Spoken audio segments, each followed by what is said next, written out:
All right, everyone, Matt King with the King Pierce team back out in North Kansas City. Hopefully you can see here inside the cracks where I have just got everything drilled, where I have access. You should be able to see that crack further inside the wall. So this is our methodology behind doing epoxy injection. We have a hollow port opening on each end. That port is going right inside the hole.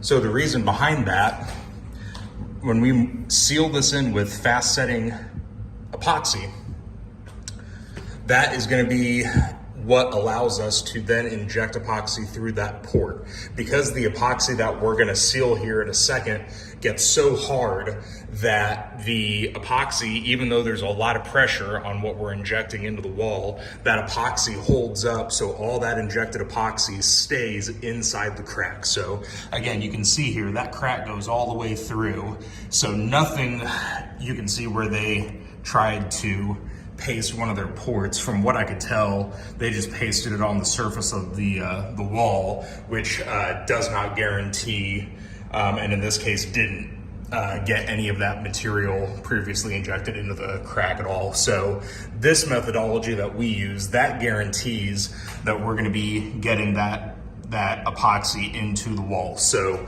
stay tuned for another update here. We're going to be getting these ports set, the first layer of epoxy on.